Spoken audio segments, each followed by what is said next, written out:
Well, this is the second video of a recording of a life drawing session that I did over Zoom on the 8th of August 2024. I'll put a link at the end of this video to the previous video if you haven't seen that.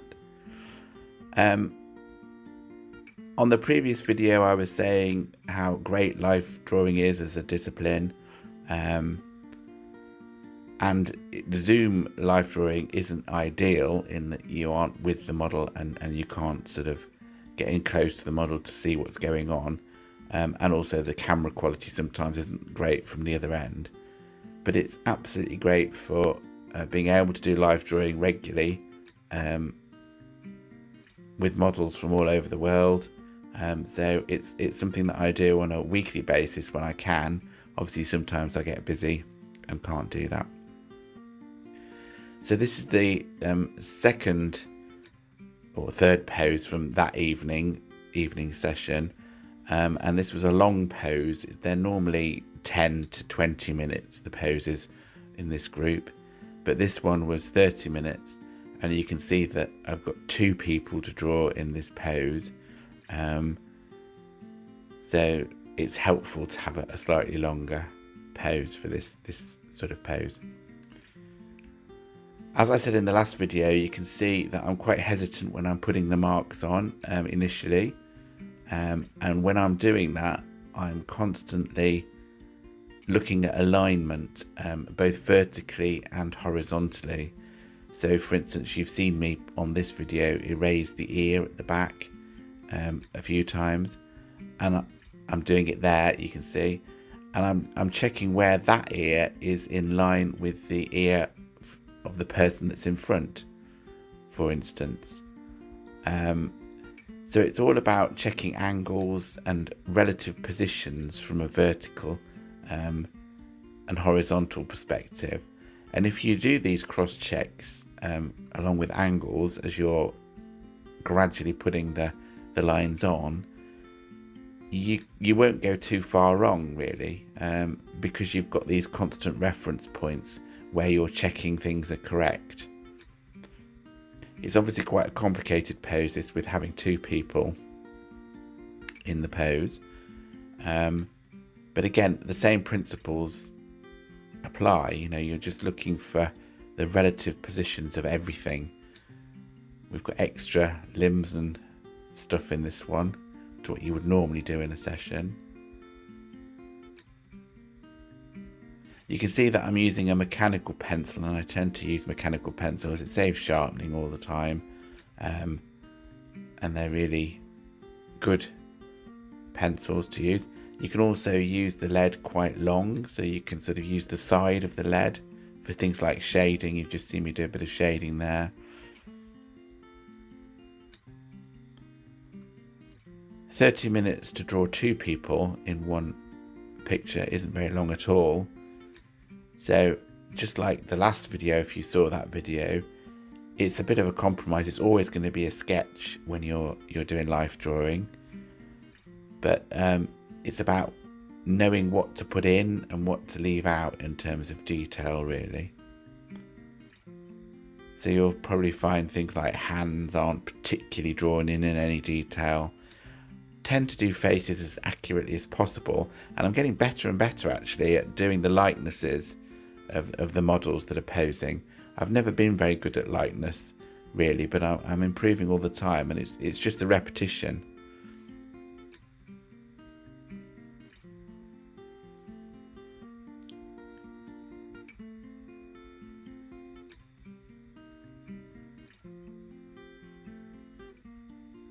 You can see the way that I'm sort of shading here, using sort of an angular shading.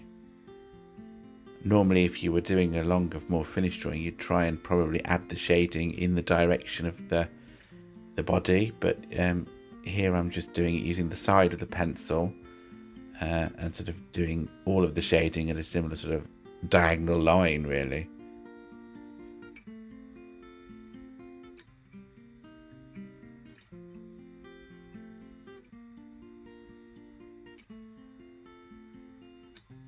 Quite complicated angles of legs in this pose, and there's 2 sets of legs, of course, which makes it worse.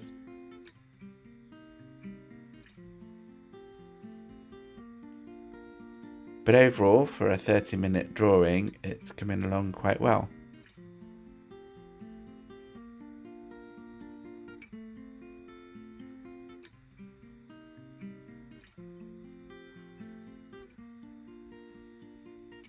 I'd advise anybody to try live drawing. It's a really good discipline for improving your art generally. It's great for getting accuracy, speed, hand-eye coordination, practice.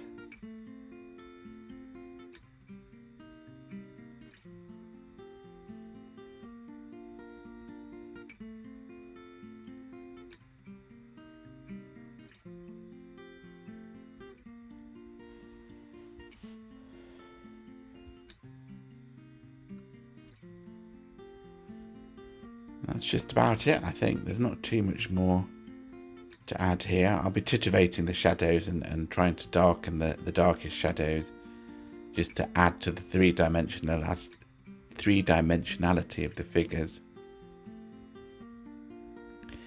I think I've managed to capture the sort of pose quite well and the weight of the bodies, and it's a fairly accurate representation of the lights as well, in my opinion.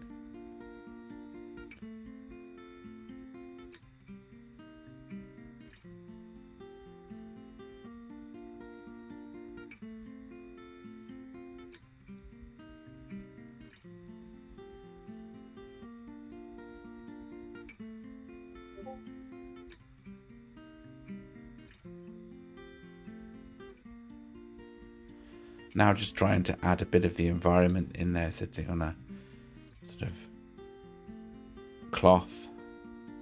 So just trying to indicate a few of the folds there. Obviously not to any great extent. It's about the figure really, but it does help to put the figure in some sort of environment. Makes the pose make sense rather than just floating there on white paper.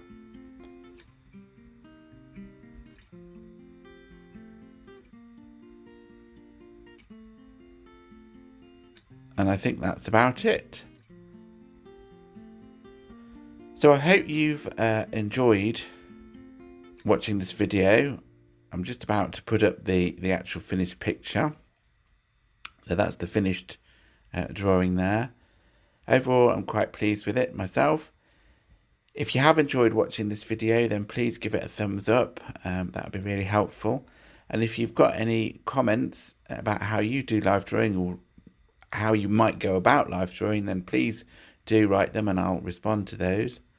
I'll also put a link in the description to the pencils that I use. They're really good and useful for all sorts of drawing, not just live drawing. I will see you on the next one. Thanks very much. Bye.